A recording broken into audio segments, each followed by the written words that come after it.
¿Qué tal? Buenas noches, bienvenidos a Sin Su Permiso, qué bueno que nos sintoniza.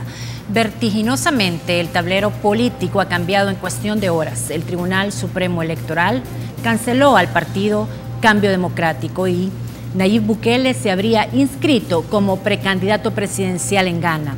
Al mismo tiempo, la Asamblea Legislativa aún no elige magistrados a la Corte Suprema de Justicia y los partidos políticos se incomodan por las críticas al proceso de selección. Y para cerrar, El Salvador declaró alerta roja por la sequía que afecta a más de 77,000 agricultores. ¿Cuáles serán las consecuencias de este fenómeno en la economía de las familias? Para analizar estos temas, hoy nos acompaña en el primer bloque Francisco Sigüenza, periodista de YSKL y director de estudios de doblaje Bla Bla Bla. Pero antes de saludar a Francisco, voy a saludar a Francesca Falconi. Checa, buenas noches, bienvenida. Buenas noches, Lorena, buenas noches, amigos y amigas televidentes. Un gusto poderlos estar acompañando una vez más en este viernes. Francisco, buenas noches, bienvenido. Buenas noches y buenas noches a todos los estimados televidentes que nos acompañan esta noche de viernes. Como siempre, queremos hacer una aclaración. Este programa está siendo grabado jueves y las cosas están cambiando en horas. Probablemente que lo que analicemos en este momento haya cambiado un poco porque seguramente la coyuntura de viernes sea otra y no se diga la de domingo, sí, con las internas de Ghana. Empecemos con eso, Francisco. ¿Qué valoración haces tú a partir de la cancelación del CD y la inscripción a últimas horas de Nayib Bukele en Ghana? Bueno, muchas voces de distintos ámbitos de la política salvadoreña hablaban acerca de las consecuencias de proceder con la cancelación del CD. De igual manera, aquí solo se puede hablar de la consecución de un proceso legal que se había establecido desde hace algún tiempo. Llama la atención, obviamente, el hecho de los tiempos bajo los cuales se ha realizado la cancelación de este partido, que coincidió, llámese a casualidad o como sea, con la inscripción de Nayib Bukele a este instituto político. De igual manera, el hecho de que se haya procedido a la cancelación es simplemente la consecución legal de las cosas. Hay que tomar en cuenta cuál es la base que se toma para hacerlo en este preciso momento, porque hay otros elementos a considerar de situaciones que antecedieron este momento de cancelación. Por ejemplo, lo que sucedió con el PCN y con el PDC en su momento, cuando con diputados en la Asamblea Legislativa también procedieron a la cancelación. Sin embargo, debido a que fue hecho con un código electoral diferente, habían otro conjunto de reglas completamente diferentes y ellos pudieron realizar unos movimientos para continuar como instituto político, ya no como los que inicialmente eran. En este mismo contexto, el hecho de que se haya inhabilitado la posibilidad de Nayib Bukele de participar como miembro de Cambio Democrático hace que busque la posibilidad con el Instituto Político Ghana. Hay que ver realmente si es válida la inscripción de Nayib Bukele, porque hay dos voces diferentes. Andrés Rovira dice que se inscribió en los términos legales. El término legal finalizó la medianoche del miércoles, es decir, el 25 de julio a las 0 horas terminaba el plazo para poder inscribirse. Por otro lado, Guillermo Gallegos y Will Salgado están diciendo de que nadie llegó a inscribirse a las oficinas de Ghana, que él incluso en su tweet, Will Salgado dice que él tenía una persona vigilando las instalaciones de Ghana y que nadie ha llegado hasta las 12 de la medianoche del miércoles. Pero no es necesario llegar a las instalaciones del partido. Si de repente alguien tiene las actas y los folios, pueden sacar los abogados y firmar, ¿o no? Obviamente. No, sí, no hay restricciones de domicilio, pero hay restricciones de tiempo.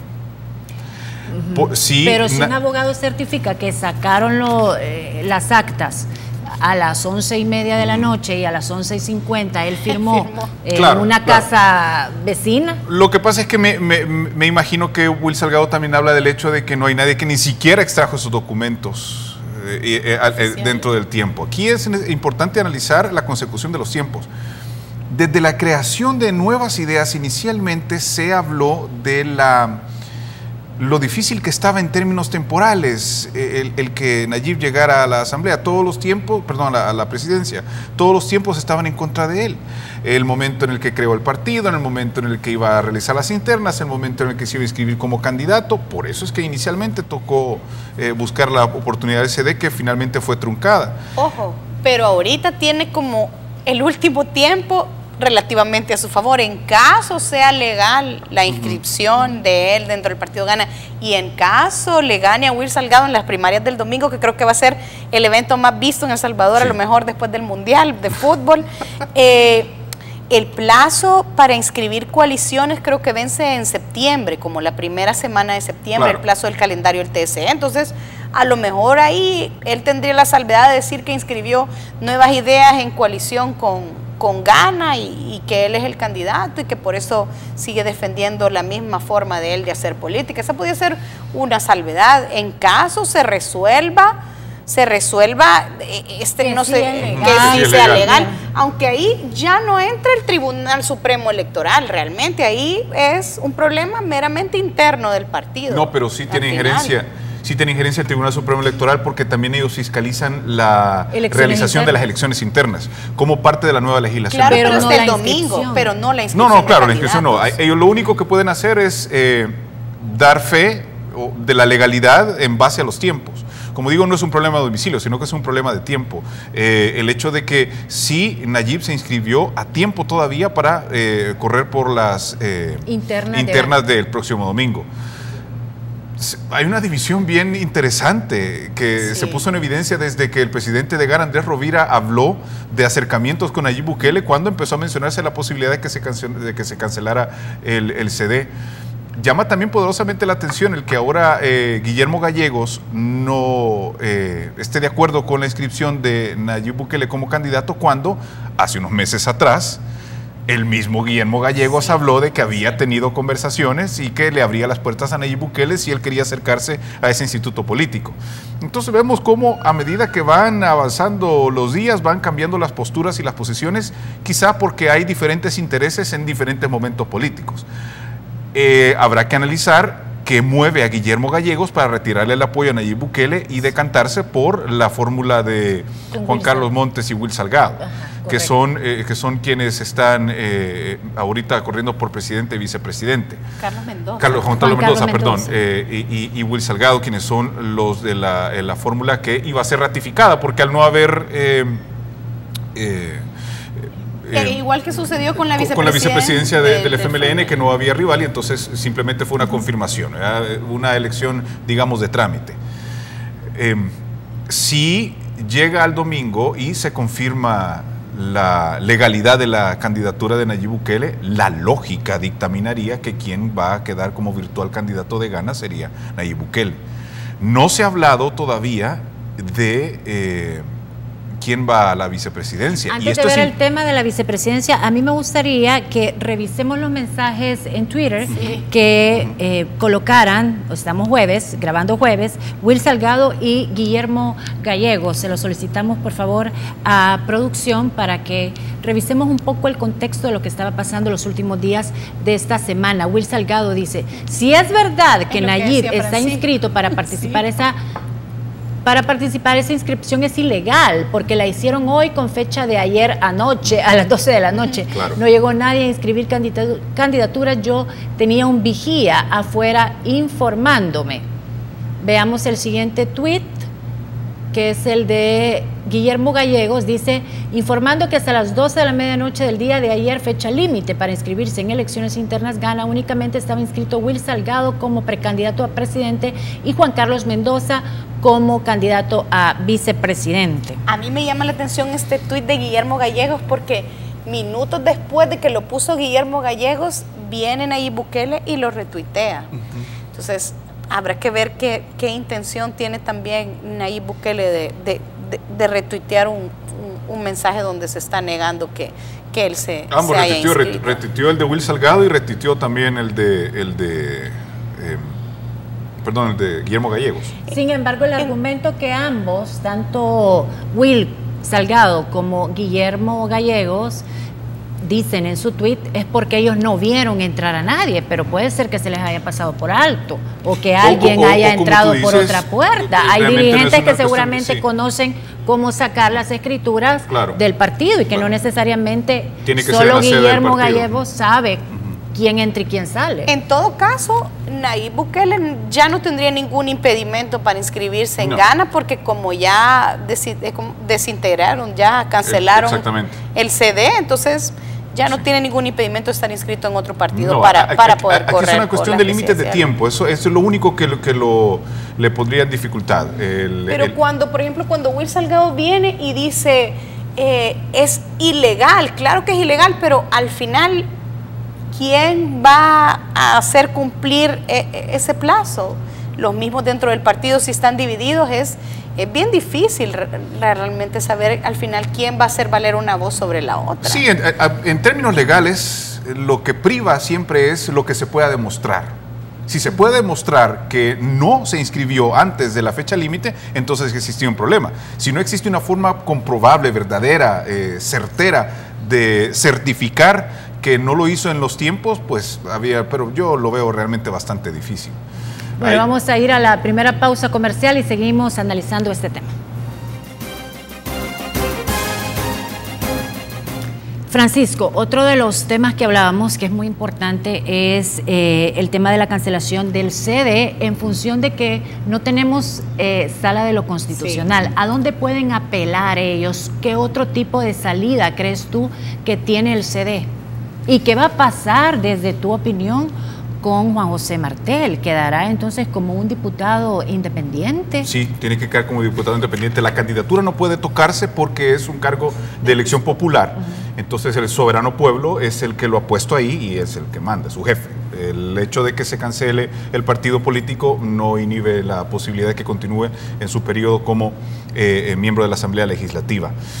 Yo conversaba hace algunos días en la radio con magistrados del Tribunal Supremo Electoral precisamente sobre la reinterpretación de la ley que podría darle una nueva grupo de magistrados a esta ley que permitió, esta sentencia que permitió la cancelación de Cambio Democrático.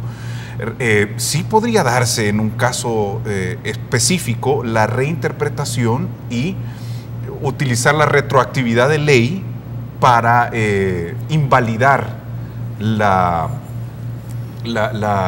cancelación de Cambio Democrático, pero el magistrado fue muy sincero en decir que él lo veía como un caso muy poco probable, porque la verdad es que la Sala de lo Constitucional en ningún momento dijo cancele. No, le dio la prioridad al Tribunal Supremo Electoral para que ejecutaran la ley de acuerdo a lo que ellos consideraban el criterio legal. Y eso fue lo que hizo el Tribunal Supremo Electoral. Entonces, en este caso, al haber pasado la pelota de la sala hacia el tribunal, eso pues limita un poco la reinterpretación de la ley que se pueda dar, porque, como digo, no fue una orden, sino que simplemente fue una sesión de criterios para que fuera el Tribunal Supremo Electoral el que con su interpretación de la ley realizara la cancelación o se desistiera de hacerlo. ¿Cómo evalúas tú la interpretación que hace el Tribunal Supremo Electoral al cancelar al CD? Rígida en algún momento. Creo que debió haberse tomado en consideración varias aristas importantes.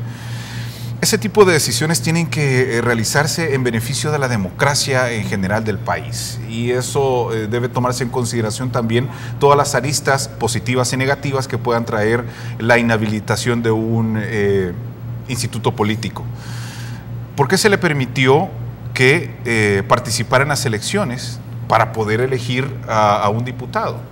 No se tomó en cuenta verdaderamente que el pueblo le había dado de cierta forma respaldo como instituto político en esta oportunidad para poder conseguir un diputado. En todo caso, si logran hacer algo, no va a ser en el plazo, ya no va a ser en el plazo ni siquiera. No, es imposible, si son horas las que quedan, ya no va a poder. Exactamente. Creo que incluso si se lograra revertir la sentencia, muy poco va a afectar el panorama político actual. Ya los dados fueron tirados y ya hemos avanzado hacia un estadio completamente diferente de situaciones y de piezas políticas que realmente no va a afectar en gran manera. Decía Juan José Martel esta semana aquí, cuando tuvimos el programa el martes en vivo, que a él le parecía incongruente si el tribunal tomaba esa decisión. En esos momentos no la había tomado. A él y muchos sectores, creo que no Sí, fue el único que dijo. ¿Y por qué? Porque él había recibido de manos del Tribunal Supremo Electoral una credencial a nombre del partido político que lo reconocía como uno de los diputados. Entonces, ¿cómo es posible que hace un par de meses te llame el Tribunal Supremo Electoral y te dice yo lo reconozco, el pueblo votó por usted, y meses después no, mire, ya no, fíjense que siempre no? Y precisamente ahí hay un punto muy importante que tú mencionas, Lorena. La ley está escrita en base a que los institutos políticos deben tener cierta representatividad popular. Es decir, que un instituto político, para justificar su existencia, debe representar a un porcentaje del electorado. Eso lo cumplió el CD al momento de poder elegir, de poder colocar un diputado dentro de la Asamblea Legislativa. Entonces, si el espíritu de la ley va en base a asegurar la representatividad de los salvadoreños marcados en un instituto político, creo que debería haber sido esa la interpretación de la ley, que debió haberse dado de parte del Tribunal Supremo Electoral. La sala me dice, usted tiene la oportunidad de interpretar la ley a su manera. Pero tome en cuenta estos dos criterios. Exactamente, legisle tomando en cuenta que tiene un diputado en la Asamblea Legislativa y que la representatividad que solicita la ley para la existencia de los partidos políticos se cumple en el momento en el que alcanzaron los votos suficientes para colocar un diputado en la Asamblea Legislativa y no se toma en cuenta. Bueno, vamos a pasar a otro tema que también ha sido muy importante, es la elección de estos magistrados. Y de hecho está relacionado con la cancelación del CD, porque no sé si recordás, Lore, que Juan José Martel dijo que ellos habían sido moneda de cambio para la elección de magistrados. Sí, exacto, se interpretó como una moneda de cambio.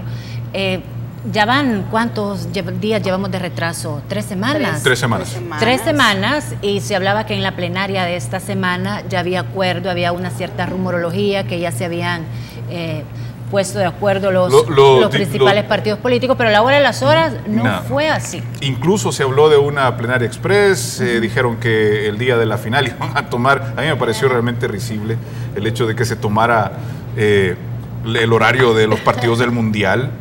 Para que no lo viéramos. Verdaderamente. No. Aquí existe una mala costumbre, que me disculpen los diputados, pero de honrarse ese mito urbano de que los salvadoreños dejamos todo a última hora. Sí. Verdaderamente no debió haberse llegado al 15 de julio sin magistrados. Es decir, esa es una fecha límite porque deben establecerse tiempos en los cuales realizar las elecciones de segundo grado. Mal llamadas de segundo grado, porque esto priva de una importancia suprema. Estás hablando de quiénes son los encargados de interpretar las resoluciones en base a si es constitucional o no cualquiera de las resoluciones legales en la República. Y en estos momentos esa sala está prácticamente acéfala. Entonces, ¿qué pasa con todos los casos que requieran la discreción de un grupo colegiado que evalúe si se está cumpliendo o no la Constitución? Como, por ejemplo, la cancelación del cambio democrático.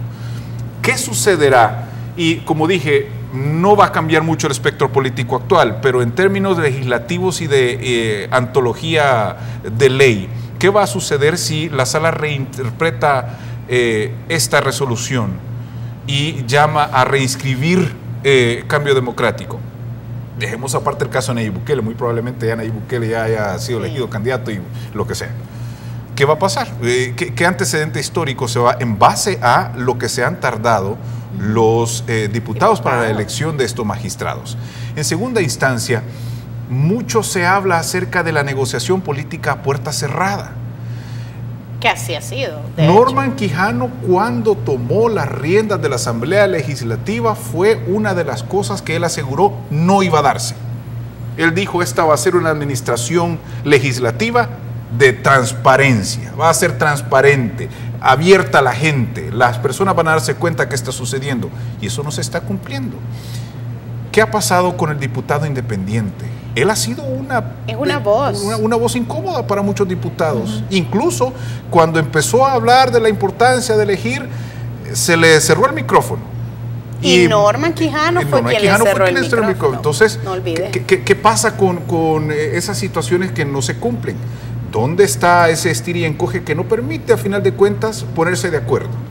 Vamos a ir a una pausa comercial y en breve regresamos. Se suma al panel Mariana Belloso, periodista de la sección económica de La Prensa Gráfica. Mariana, bienvenida, un gusto tenerte. Gracias por la invitación. Un placer siempre estar con ustedes. Gracias, Mariana. Estábamos analizando en los primeros bloques el tema de Nayib Bukele, la coyuntura que ha pasado con Ghana, pero ya estamos ahora en el tema de elección de magistrados y lo incómodo que ha sido el diputado independiente con sus declaraciones, y también Francisco pues hacía memoria a cierto ofrecimiento que dio Norman Quijano, que todo iba a ser transparente, pero al final estas negociaciones se están llevando a puerta cerrada. Tu valoración sobre el proceso de elección de magistrados. Bueno, creo que primero que todo, el hecho de que se hayan pasado los plazos y en estos momentos estamos en una sala de lo constitucional, por desgracia es algo que no esperábamos, ¿verdad? Estamos en un momento en el que cualquier ciudadano que se sienta atropellado en sus derechos constitucionales no tiene a dónde acudir. ¿Por qué se está haciendo así, verdad? Hubo tiempo, se habló de procesos transparentes, hubo un montón de incluso cruces ahí de acusaciones cuando se hablaba de los tiempos de las entrevistas, de la calidad de las preguntas que se le hacía a los candidatos. Y ahora nos estamos dando cuenta también de estos cambios que hay en las listas que están presentando las distintas fracciones, y se ha convertido como en un juego de cruces. Yo este lo tengo, este no, este sí, este lo quiero, este no lo quiero.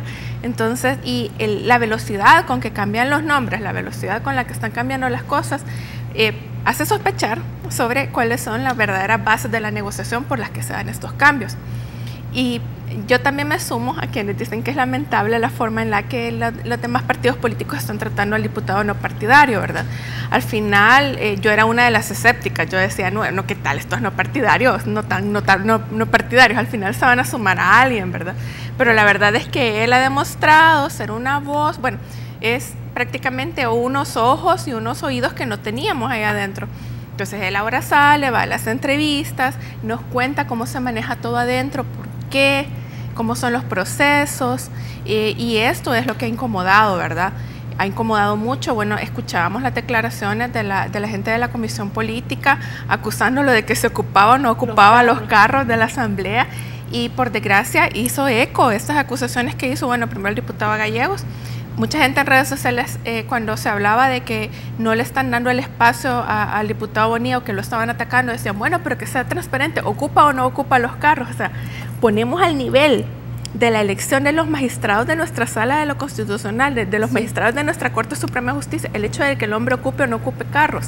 Cuando todos estos se han ido a viajes imaginarios, cobrando viáticos por cosas que no han hecho, cuando ha habido tanto abuso ahí adentro, me parece a mí risible, y me parece lamentable también que haya quienes hagan eco de esto y de verdad distraigan su atención del tema central acá, y se distraigan con el hecho de que si el diputado ocupa o no ocupa carros de la Asamblea para ir a las entrevistas. Entonces yo creo que ha sido maravilloso tener al diputado Bonilla ahí adentro para que nos diga realmente cómo es que se está manejando el proceso. El proceso obviamente se está manejando de una forma política, y esa sería la siguiente pregunta.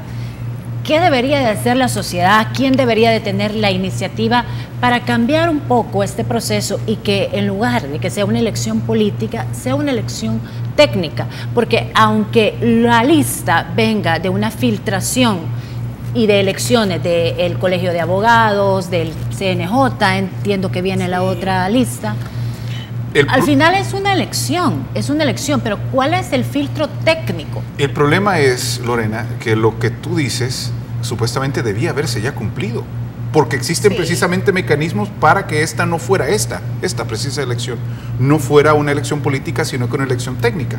En primera instancia, el haber hecho públicas las entrevistas de los candidatos, como para que se tuviera una idea de cuáles eran los más idóneos. No filtrar las preguntas del cuestionario que iba a hacerse, porque era lógico que, como va a decirle, mira, te voy a preguntar cuánto es 2 más 2, ahí contestas 4. Darle una ventaja que no fuera lícita a los candidatos. Existía un programa que establecía cierta puntuación específica de quiénes eran los mejor rankeados para que al final de cuentas los que tenían mayor puntuación fueran los que fueran elegidos. Sí, pero no hicieron caso. Había procesos precisamente para garantizar que, como tú dices, fuera una búsqueda del candidato mejor capacitado para llevar las riendas de su puesto en la sala de lo constitucional y no quien respondiera a intereses. El gran problema es que, como siempre, se pelea con uñas y dientes por el mantenimiento del status quo político. Y ese es lo que vuelve incómodo al diputado independiente, que él, como dice Mariana, no responde a ninguna cuota específica de ninguna de las fracciones. El diputado independiente vino al programa y sí nos mostró la metodología que él había, su propio baremo, y nos decía que al final de las entrevistas nunca se hizo una valoración, un puntaje, que el documento final fue la transcripción de las entrevistas y bueno, la evaluación es que aquí te transcribo las entrevistas. 400 páginas. Y eso fue todo. Y era bien triste porque en el baremo que trajo el diputado independiente, que era el instrumento que hizo el ISD, siempre se hablaba de que por qué el FMLN y Arena, las dos fuerzas políticas más grandes del país, no podían estar de acuerdo en temas tan importantes como la elección de magistrados, pero al final en esa hoja que traía el diputado sí estaban de acuerdo en elegir a los 2 abogados que eran sumamente cuestionados, que era el ex jefe de Providad y la procuradora para la defensa de los derechos humanos. En eso, tristemente, los diputados sí estaban de acuerdo y ahí lo andaba enseñando el diputado independiente junto con Ramón Villalta del ISD. Bueno, yo creo que cuando hablamos de que si es una elección técnica o si es una elección política, yo creo que siempre va a ser una elección política porque se está dando en el seno de la Asamblea Legislativa y esto no tiene por qué ser malo. Si al final todos los humanos somos animales políticos, todos tenemos nuestra manera de ver el mundo, nuestra ideología. Por supuesto que va a ser una elección política y eso no debería de ser malo, ¿verdad? Porque una cosa es que sea una valoración política y otra cosa es que responda a intereses partidarios. Entonces, políticamente yo puedo tener una visión del mundo, puedo decidir qué tipo de país quiero, qué tipo de aplicación de la Constitución quiero, qué corriente jurídica es con la que yo creo que se debe manejar la sala y con todo ese tipo de valoraciones políticas tomar una decisión. Entonces, no debería de ser algo malo que la negociación sea política. Lo que sí es malo es que las bases no sean todo esto, sino que sean otro tipo de cosas. Es decir, bueno, el que está ahí para ver si somos corruptos o no somos corruptos, le vamos a hacer el favor de ponerlo, nos tiene que volver el favor. O bueno, esta señora, yo sé que si yo le presiono por aquí me va a favorecer, la voy a poner. Eso sí es malo. pero el hecho de que sea una elección política, creo que, es lógico porque están en la Asamblea Legislativa.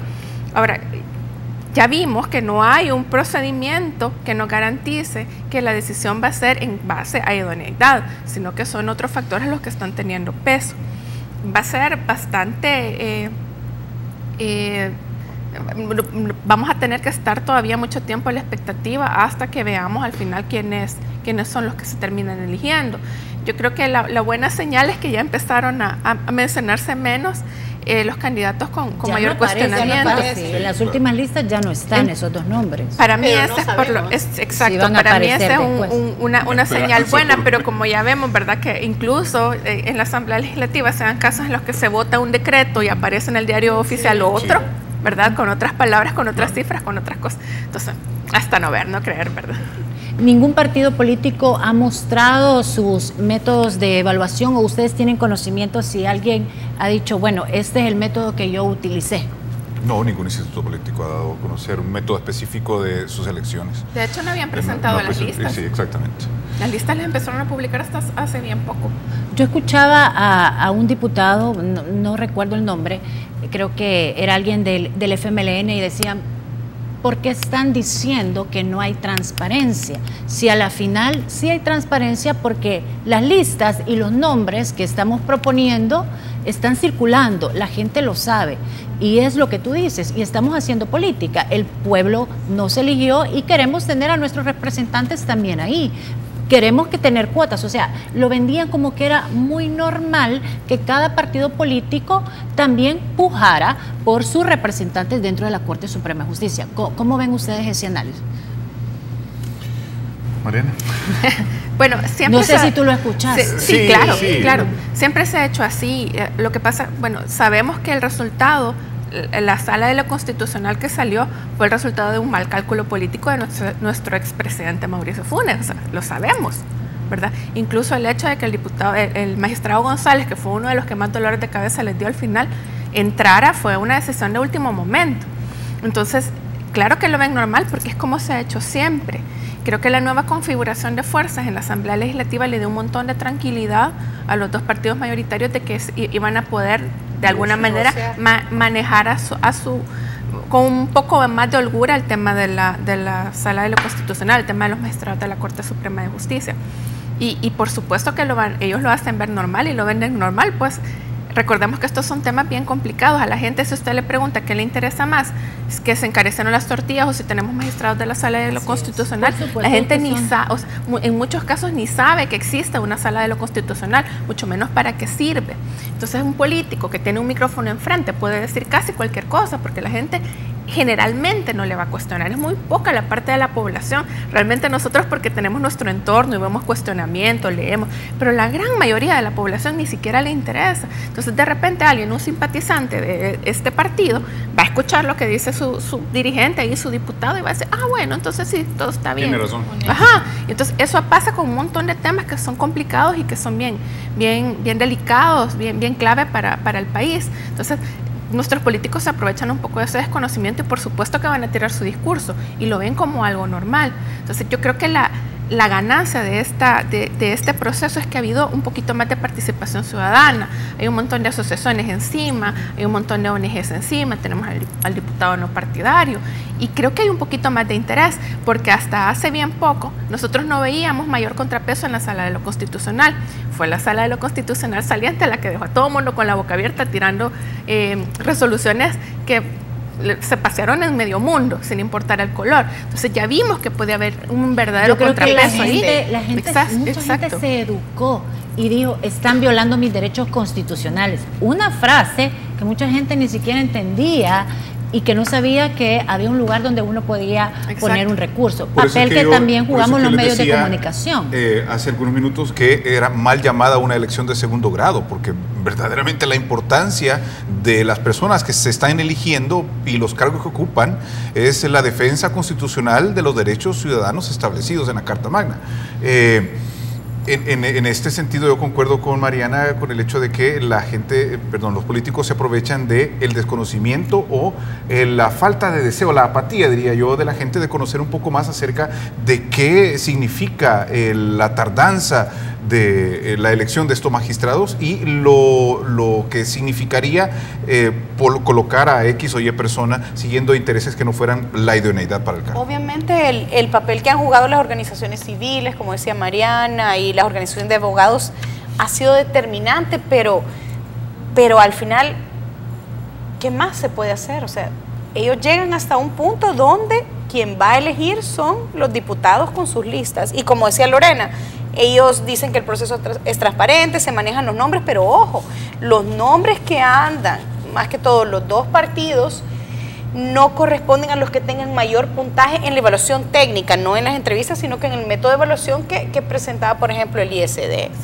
Correcto. Criterios específicos. Si no es que sean muy idóneos. También otro de los grandes criterios, que son muy pocos los abogados constitucionalistas que hay en esas listas, son 2 o 3. Lo que pasa es que el rango de maniobra que tienen los políticos para la elección de estos magistrados se da porque no hay criterios específicos. Con una especificidad de criterios que deben cumplir cada uno de los candidatos, sería un poco menos el rango de maniobra y negociación que tendrían los políticos y tendría que ser más claro y transparente la elección de estos funcionarios. Vamos a la última pausa y cuando regresemos vamos a hablar de otro tema que también ha sido muy importante esta semana, el tema de la sequía y cómo está afectando a nuestro país. Y para eso tenemos aquí al experto en economía. Así que ya volvemos.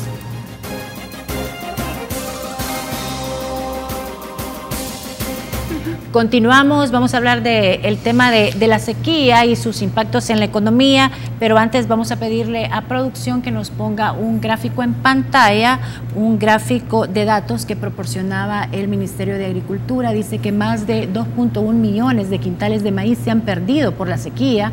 La sequía impactó más de 62,000 manzanas de cultivos de maíz y la falta de lluvia ha afectado 143 municipios. Pongamos esto en la perspectiva, Mariana, de la señora que tú decís que está preocupada por la comida del día a día. ¿Cómo afecta eso la economía doméstica? Bueno, en un primer nivel afecta por la parte de la especulación. Recordamos que esta es... la falta de lluvia está afectando cultivos que van a salir el próximo año, ¿verdad? Entonces no tendríamos por qué ver alza de precios ya, pero desde que se empieza a hablar que sequía, que se desabastecimiento, que aprobación de contingentes de grano importado, entonces ya hay mucha gente que se aprovecha y la misma dinámica del mercado sin una efectiva supervisión tiende a que los precios suban. Por eso es que ya como parte de todo lo que se está haciendo, la respuesta gubernamental al tema de la sequía ha sido activar la vigilancia, ¿verdad? La Defensoría del Consumidor ya empezó a ver con transportistas, con mayoristas, con la gente que vende en los mercados, que no se den estas alzas injustificadas. De nuevo, no tendría por qué subir ahora, pero es un fenómeno que se da siempre. ¿Han detectado algo, Mariana? ¿Algún tipo de hecho, ayer en el oriente de la República, varias gente se ha empezado a quejar acerca de precios excesivos, específicamente en el quintal de frijol y de maíz. Sí, en el operativo que montó la Defensoría del Consumidor ayer en los mercados mayoritarios ya había alza de precios, pero de nuevo no es justificada, o sea, es pura especulación. Producto de la especulación. Sí. Ya alzas por esta sequía tendríamos que verlas dentro de 4 o 5 meses, no ahora, ¿verdad? Checa, y el quintal de maíz, yo lo leía, ha pasado de valer $15 el quintal, ahora vale 30. 30, sí. ¿Y cómo es posible? Si recién el Ministerio de Medio Ambiente y el MAG informaba, no sé si el viernes de la semana pasada o el lunes de esta semana, de que había habido sequía total en los 3 departamentos más grandes que son como el granero de El Salvador, que era la zona oriental del país. Entonces, ¿cómo es posible, como dice Mariana, siquiera fuera por arte de magia, que venga y se disparen al doble los precios? Otro factor también que ha venido a impactar, aunque se decía que casi el 90% de los granos eran abastecidos propios por el país, es el problema que hay en Nicaragua, que está dificultando el traslado de granos básicos hacia el país, y también que al inicio de esta semana ha habido una huelga de transportistas bien grande en Honduras. Entonces, mercados que tradicionalmente nos abastecen también están siendo complicados, pero eso tampoco justifica un alza de más del doble. Menos en granos, porque menos en granos. Nosotros no somos autosuficientes en legumbres, en frutas. Sí, en granos se ha logrado, yo no me creo tanto el 90, pero sí creo que no. Es que son datos oficiales, Mariana, o sea, como el 7% de desempleo. Así es. Bueno, debate de periodistas de económicas. Estamos de acuerdo. Bueno, ustedes han planteado muy bien el problema que se está dando, y checa con los elementos que tú pones sobre la mesa, casi que es la tormenta perfecta. La sequía en El Salvador, la huelga en Honduras y la crisis política de Nicaragua. Ese es el problema. Pero ¿cuáles podrían ser entonces las medidas que se deben de tomar para resolver esta situación? Contraloría efectiva. Por ahí debíamos de comenzar. Realmente vigilar que se respeten los precios, porque no hay justificación para el alza. Al menos no ahorita. No ahorita. Debe de evaluarse qué va a suceder de aquí a 4 o 5 meses, cuando empiecen a verse verdaderamente los efectos que sean catastróficos o no de lo que sucede con el clima. Pero creo que lo primero es un trabajo exhaustivo de parte de la Defensoría del Consumidor que garantice que no se estén dando este tipo de movimientos de acaparamiento. Y en estos temas, ustedes que son expertas, no debería de haber, así como hay una reserva de dinero, no debería haber también una reserva alimenticia para el país, o sea, como para tener... Oh, no, hace tiempo. Había, claro. Sí, el Instituto Regulador de Abastecimiento de hace 30 años. Pues, pero es que realmente desabastecimiento ahorita no tenemos. El tema es una dinámica de mercado. O sea, si de repente yo oigo que la existencia va a bajar o está en riesgo la oferta y la demanda se mantiene, entonces los precios suben, ¿verdad? Pero de nuevo, es un tema de especulación. En en un ambiente de competencia perfecta no se deberían dar estos fenómenos, pero acá no tenemos. Entonces sí, tiene que estar muy encima el gobierno. El papel del Estado como vigilante, como ahí sí. Recordemos que en el país no tenemos precios regulados. Los únicos productos con precios regulados acá en El Salvador son el azúcar y el gas propano, pero para los demás precios no es como que el gobierno puede venir y decir, miren, tienen que vender el quintal a tanto. Lo que pueden hacer es decir, miren, no hay base para que usted le haya duplicado el precio. Entonces esa ya es una práctica de abuso, de especulación, y lo podemos multar, pero regular precios, meterse a regular precios el Estado no puede. Ahora, el tema de la reserva es curioso, pues por dos factores. De nuevo, ahorita no hay evidencia de acaparamiento por el momento, que pasa también. Sí, pasa. La gente guarda producto y lo saca por poquitos para igual impulsar el precio hacia arriba. Y lo otro es que ya se habla de aprobación de contingentes de granos para evitar que haya un aumento de precios más adelante. Entonces, las asociaciones de productores están advirtiendo, ok, cuando vengan esos contingentes de granos, los precios se van a bajar un montón, y se van a bajar tanto que nosotros no le vamos a sacar ganancia a la cosecha, que de por sí va a estar mermada porque tuvimos sequía. Entonces nosotros con una cosecha mermada y los precios muy bajos, sino que afecta a todas las personas que trabajan y a todo el círculo de negocio que hay alrededor del agro. Y entonces ya un productor sin ganancias de la cosecha anterior tiene mucho problema para poder invertir en la siguiente cosecha. Entonces los efectos de esto se prolongan, ¿verdad? Eso por un lado. Y por el otro lado tenemos el tema de la semilla mejorada, ¿verdad? Que muchos productores estaban esperando que el gobierno les comprara el frijol. Por ejemplo, el frijol está guardado desde el año pasado y no se ha podido desembolsar. Veíamos al MAC que llegaba a la asamblea a pedir ayúdenme, ¿verdad? Que Hacienda me desembolse el dinero para pagar esta semilla. Entonces, todas estas son cosas que están afectando. El agro recién se está recuperando de un bajón horrible que tuvo durante los últimos 6, 7 años. Entonces yo creo que sí hay que poner más atención. Yo he visto reacción de parte del gobierno, pero debería ser un poquito más agresiva. O sea, la situación no es como para confiarse. Yo creo que sí, no deberían conformarse con quedarse multando a quienes le están subiendo los precios artificialmente, sino que meterle más a este tema de los paquetes, ¿verdad? Y promover la producción. Yo creo que por ese lado se tiene que hacer. Además tenemos tantos años, Francesca, hablando de los temas de riego. O sea, ya nuestro país ya se está... A veces lo tomamos como chiste, pero nos estamos volviendo con clima desértico. O sea, que hay calor y sequía y todo, y en la madrugada hace frío, igual que en el desierto.